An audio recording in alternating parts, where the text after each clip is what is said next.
Guys, என் பேர் Loki. Welcome back. இன்றைக்கி நம்ம பார்க்க போகிறது டிராகன் ஸ்லேயர்ஸ் பியர்லெஸ் ரெக்ரெஷனோட எபிசோடு 26. எபிசோடு 25 மிஸ் பண்ணவங்களுக்கான லிங்க் கீழே டிஸ்கிரிப்ஷனில் இருக்குது, அதை யூஸ் பண்ணிக்கோங்க. வீடியோக்குள்ளே போகிறதுக்கு முன்னாடி மறக்காமல் அந்த லைக் பட்டனை தட்டி விட்டு சப்ஸ்கிரைப் பண்ணிக்கோங்க. வெயிட் பண்ணது போதும், வாங்க கதைக்குள்ளே போகலாம்.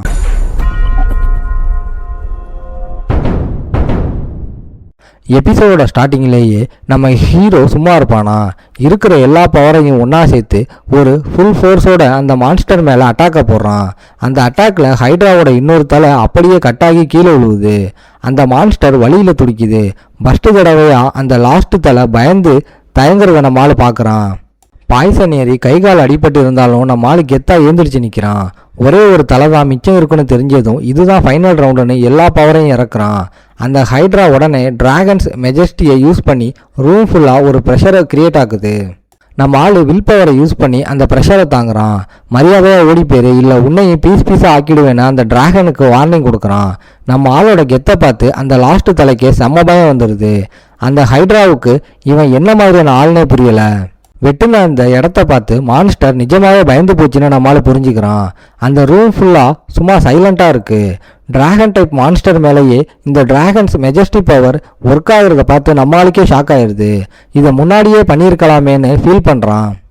இன்ஃபினிட் ஸ்டாமினாவை ஆக்டிவேட்டாக இருந்தாலும் நம்ம ஆளுக்கு செம்ம டயர்டாக இருக்குது. பாய்சன் உடம்பு ஃபுல்லாக பரவிடுச்சுன்னு நினைக்கிறான். அந்த மான்ஸ்டருக்கு நம்ம ஆளை பார்த்து பயம் வந்துருச்சுன்னு சிஸ்டம் கன்ஃபார்ம் பண்ணுது. உடனே டிராகன் டைப் டாமினேஷன் யூஸ் பண்ணி அதை கண்ட்ரோல் பண்ணலாமான்னு கேட்குது. கடைசியாக யூஸ் பண்ண அந்த பவர்னால தான் அதுக்கு பயம் வந்துச்சுன்னு நினைக்கிறான். எப்படியோ இந்த மான்ஸ்டரை கொல்றதுக்கு பதிலாக நம்மளோட அடிமையாக ஆக்கிடலாம்னு முடிவு பண்ணுறான். உடனே அந்த அத்தாரிட்டியை ட்ரை பண்ணி பார்க்குறான்.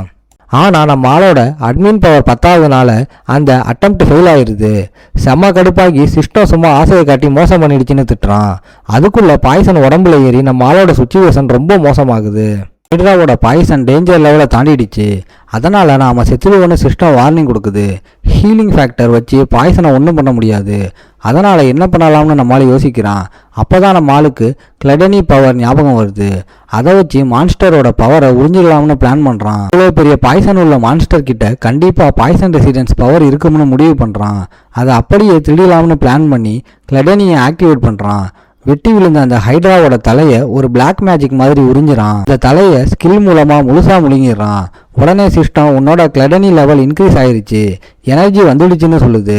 அது மட்டும் இல்லாமல் அந்த மான்ஸ்டரோட எல்லா பாய்சனையும் தடுக்கிற இம்யூனிட்டி பவர் உனக்கு கிடைச்சிருச்சுன்னு அப்டேட் வருது. உடனே நம்ம ஆளுக்கு மறுபடியும் பழைய ஸ்ட்ரென்த் வந்துடுது. அந்த புது பவர் பாய்சனை ஃபுல்லாக சரி பண்ணுது. நம்ம ஆளு ஒரு நக்கலான சிரிப்பை போடுறான்.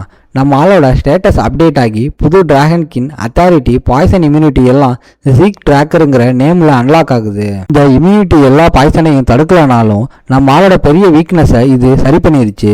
கிளடனியும் அப்கிரேட் ஆயிருச்சு. சிஸ்டம் மார்க் பண்ணுற ஸ்பெஷல் மான்ஸ்டர்ஸை கொன்னா எக்ஸ்ட்ரா ரிவார்டு கிடைக்கும்னு நம்ம ஆளுக்கு புதுசாக ஒரு இன்ஃபர்மேஷன் கிடைக்குது. இந்த ஹைட்ரா மேட்டரை முடிச்சுட்டு உடம்பு செட் ஆனதும் நம்ம ஆளு தேடி வந்த அந்த உண்மையான இடத்த நோக்கி உள்ளே போகிறான். உள்ளே போக போக அந்த கிங் கைசரோட ஹிஸ்ட்ரியை சொல்ல ஆரம்பிக்குது. அவர் ஒரு பெரிய சேஜுக்கும் ஃபேரி கிங்குக்கும் பிறந்த குழந்தை. ஒரு கெட்ட சோர்சரஸ் பண்ண பிளானால கைசரை அவரோட பேரண்ட்ஸ் கிட்ட இருந்து பிரித்து மவுண்டனில் அனாதையாக விட்டுட்டாங்க. ஒரு புனித ஓனாய் தான் அந்த குழந்தைய காட்டுக்குள்ளே பாதுகாப்பாக வளர்த்துச்சுன்னு அந்த கதை சொல்லுது. கைசர் கஷ்டப்படுற மனுஷங்களை காப்பாற்றி சென்ட்ரல் கான்டினென்ட்ல குரோனோஸுங்கிற ஒரு பெரிய கிங்டமை உருவாக்குனாரு. இங்கே இருந்து தான் கைசரோட லெஜண்ட் ஸ்டார்ட் ஆகுதுன்னு நம்ம ஆளு ஃபீல் பண்ணுறான். ஆனால் இப்போ எந்த ரெக்கார்டும் இல்லாததுனால மக்கள் இதை வெறும் கட்டுக்கதைன்னு நினைக்கிறாங்க. ஆனால் இப்போ அந்த கட்டுக்கதை நம்ம ஆளு கண்ணு முன்னாடி உண்மையாக நிற்கிது. குரோனோசிட்டியோட ரூனிஸ் அப்படியே அங்கே இருக்கு.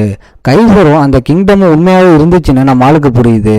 கதையில் கேட்டதை விட இது கொஞ்சம் சின்னதாக தான் இருக்கு. இடம் பார்க்க டிராகன் ஸ்லேயர் சாச்சுனரி மாதிரியே இருக்கு. ரெண்டுக்கும் ஏதோ கனெக்ஷன் இருக்குன்னு நம்மளால நினைக்கிறான். அந்த கிங் கைசரோட சாங்சுரி ஓப்பன் பண்ணதும் உள்ள ஒரு பளபளக்கிற கிறிஸ்டல் இருக்கு. இதில் கண்டிப்பாக கைசரோட மெமரி ஸ்டோர் ஆகி இருக்கணும்னு நம்மளால கெஸ் பண்ணுறான். சிஸ்டமும் அதை கன்ஃபார்ம் பண்ணுது. நம்மளால கெஸ் பண்ண மாதிரியே கைசரோட விசன் சம்மந்தப்பட்ட ஒரு புது குவெஸ்ட் ஸ்டார்ட் ஆகுதுன்னு சிஸ்டம் சொல்லுது. நம்ம ஆள் ஏதாவது சொல்கிறதுக்குள்ள அந்த குவெஸ்ட் முடிகிற வரைக்கும் சிஸ்டம் நம்ம ஆளை அங்கேயே லாக் பண்ணிடுது. கைசரோட அட்வான்ஸ்மெண்ட்டை கற்றுக்க சொல்கிறது தான் அந்த குவெஸ்ட்டு. அதுக்கு ரிவார்டாக பேரிக்கிங் ஸ்டியர் கிடைக்கும்னு சொல்லுது. இது வெறும் பழைய இடத்த தேடுறது இல்லை, இது ஒரு பெரிய டெஸ்ட்டுன்னு நம்ம ஆளுக்கு புரிஞ்சிருது. பார்த்து நம்ம ஆளுக்கு செம ஷாக் ஆயிடுது. ஏன்னா ஃபேரிக்கிங் டியருங்கிறது ஆசையை நிறைவேற்றுற ஒரு பயங்கரமான ட்ரெஷர். இந்த ட்ரெஷருக்காக என்ன ரிஸ்க் வேணாலும் எடுக்கலாம்னு முடிவு பண்ணி இதை எப்படி கற்றுக்கிறதுன்னு சிஸ்டம் கிட்ட நம்ம ஆளு கேட்குறான். சிஸ்டம் அந்த கிறிஸ்டல்ல இருந்து டேட்டாவை எடுத்து கைசர் விட்டுட்டு போன நூற்றுக்கணக்கான மேஜிக்கல் வீடியோஸை காட்டுது. அதில் முக்கியமான 12 வீடியோஸை செலக்ட் பண்ணி டிரான்ஸ்லேட் பண்ணி ப்ளே பண்ணுது. முன்னாடி ஒரு ஹாலோகிராம் ஓப்பன் ஆகுது. அதில் இருக்கிறது லெஜெண்டரி ஹீரோ கிங் கைசர் தான் நம்ம ஆளு கண்டுபிடிக்கிறான். இந்த ரெக்கார்டிங்கில் கைசர் இந்த ஸ்வாடு ஃபைட்டை பற்றி பெருசாக பில்டப் கொடுக்காம ஸ்வாடு ரொம்ப சிம்பிளான விஷயம்னு சாதாரணமாக சொல்கிறாரு. அப்போ அங்கே இன்னொரு வாய் ஷாட்டான்னு கூப்பிடுது. கைசரோட லாயலான நைட் ஷாட்டான் உண்மையாகவே அவர் பக்கத்தில் நின்றுட்டு இருக்காரு. இதை பார்த்தது நம்ம ஆளுக்கு செம்ம இன்ட்ரெஸ்ட் ஆகிடுது. ஏதோ டைரெக்டாக கிளாஸ் அட்டன் பண்ணுற மாதிரி ஃபீல் பண்ணுறான். கைசரோட பஸ்ட் லெசன் ரொம்ப ரஃபாக இருக்குது. முரட்டுத்தனமாக நிற்காம ஸ்வாடை சுற்றுறது தான் இதுக்கு முதல் ஸ்டெப்புன்னு சொல்கிறாரு. தியரியாக பேசாமல் ஒரு ப்ராக்டிக்கல் சேலஞ்சு கொடுக்குறாரு. ரெக்கார்டிங் வழியாக பார்த்தாலும் ஒரு பயங்கரமான ஃபோர்ஸ் நம்ம ஆளை நோக்கி வருது. கைசரோட அந்த கில்லிங் இன்டென்ட் நம்ம ஆளை சும்மா அடிச்சு தூக்குது. அந்த ப்ரெஷரை தாங்க முடியாமல் நம்ம ஆளு கீழே விழுந்துடுறான். வெறும் மெமரியில் இருக்கிற கைசரோட ஆராவுக்கு இவ்வளோ பவர் இருக்கான்னு நினச்சி ஷாக் ஆகுறான். இந்த பயங்கரமான பவர் தான் நம்ம ஹீரோ கிங்கோட உண்மையான அட்வான்ஸ்மெண்ட்டுன்னு அந்த ரெக்கார்டு சொல்லுது. பயந்து ஓடாமல் நம்ம ஆளுக்கு செம்ம த்ரில் ஆகிடுது. இதை நல்லா கற்றுக்கணும்னு சிஸ்டம் கிட்ட மறுபடியும் பஸ்ட்ல இருந்து ப்ளே பண்ண சொல்கிறான். 4 நாள் நம்ம ஆளு அந்த ரூமுக்குள்ளே லாக் ஆகி கிடக்குறான். சும்மா வெறித்தனமாக ட்ரைனிங் பண்ணுறான். அந்த இடமே ஒரு சக்ஸஸரை உருவாக்குறதுக்காக செட் பண்ணதுன்னு கண்டுபிடிக்கிறான். அதில் 3 ரூம் இருக்குது.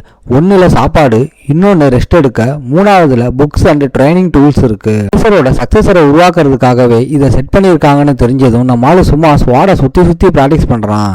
பலாயிரம் தடவை பண்ணதுக்கு அப்புறம் நம்ம ஆளால் அந்த மூமெண்ட்டை காப்பி பண்ண முடியுது. ஆனால் கைசரோட அந்த உண்மையான ஃபீல் நம்ம ஆளுக்கு இன்னும் வரலை. இருந்தாலும் நம்ம ஆளோட ட்ரைனிங்கை பார்த்து சிஸ்டம் நம்ம ஆளுக்கு கைசரோட பேசிக் எலிமெண்டல் ஸ்வாடு பவரை கொடுக்குது. உடனே அடுத்த ஸ்டேஜுக்கு நம்ம ஆளை தள்ளி விடுது. அடுத்த ஸ்டேஜில் ஹீரோ கிங் கைசரோட ஸ்பிரிட்டை நேராக கீழே இறங்கி வருது.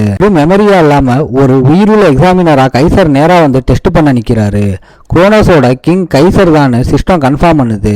உண்மையான கைசரை பார்த்ததும் நம்ம ஆளுக்கு செம ஷாக் ஆயிடுது. ஆனால் அதை என்ஜாய் பண்ணுற நேரம்லாம் அங்கே இல்லை. கைசர் ஸ்வாடை எடுக்கிறாரு. இங்கே லெசன் எல்லாமே ஃபைட்டு மூலமாக தான் சூப்பராக சொல்லாமலே சொல்கிறாரு. நம்ம ஆள் உஷாராகிறதுக்குள்ள கைசர் அட்டாக் பண்ண ஸ்டார்ட் பண்ணிடுறாரு. பஸ்ட் அட்டாக் சும்மா மின்னல் வேகத்தில் வருது. நம்ம ஆள் யதார்த்தமாக அதை பிளாக் பண்ணுறான். அவரோட ஸ்பீடை பார்த்து நம்ம ஆளுக்கு செம ஷாக்கு. எங்கேருந்து அட்டாக் வந்துச்சுன்னே புரியலை. அந்த அட்டாக்ல நம்ம ஆள் பறந்து போய் செவுத்துல அடித்து விழுந்துடுறான். கீழே இருந்து எந்திரிக்கும் போதே தன்னோட கார்டை அவர் ஈஸியாக உடைச்சிருப்பார்னு புரிஞ்சுக்கிறான். நம்ம ஆளோட லெவலை பார்த்து கைசர் சும்மா கலாய்க்கிறாரு. ஒரு மூமெண்ட்டை மட்டும் காப்பி பண்ணுறது என்னோட ஆர்ட் கிடையாதுன்னு கைசர் சொல்கிறாரு. உன்கிட்ட பவர் இருக்குது, ஆனால் சரியான டெக்னிக் இல்லைன்னா அது வேஸ்ட்டுன்னு சொல்லி காட்டுறாரு. இது வெறும் ஸ்கில் டெஸ்ட் தான், நிஜமாவே நம்மளை கொல்ல மாட்டார்னு நம்ம ஆளை மனசுக்குள்ளே நினச்சிக்கிறான். ஆனால் நம்ம ஆளை அப்படி நினைக்கிறதுக்குள்ள கைசர் மறுபடியும் அட்டாக் பண்ண வர்றாரு. அடுத்த அட்டாக்ல நம்ம ஆளு மறுபடியும் பறக்கிறான். கைசர் சும்மா சீரியஸாகவே அடிக்கிறாருன்னு அப்போ தான் நம்ம ஆளுக்கு புரியுது. நம்ம சரியாக பண்ணலைன்னா இவரை நம்மளை போட்டு தள்ளிடுவார்னு கன்ஃபார்ம் பண்ணிடுறான். இதோட இந்த எபிசோடு முடியும். ஓகே காய்ஸ், இன்னைக்கு ஸ்டோரி எப்படி இருந்துச்சுன்னு கமெண்ட்டில் சொல்லுங்கள். இந்த வீடியோ பிடிச்சிருந்தா மறக்காமல் லைக், ஷேர் அண்ட் சப்ஸ்கிரைப் பண்ணிடுங்க. உங்களை நான் அடுத்த எபிசோடில் பார்க்குறேன். Bye guys.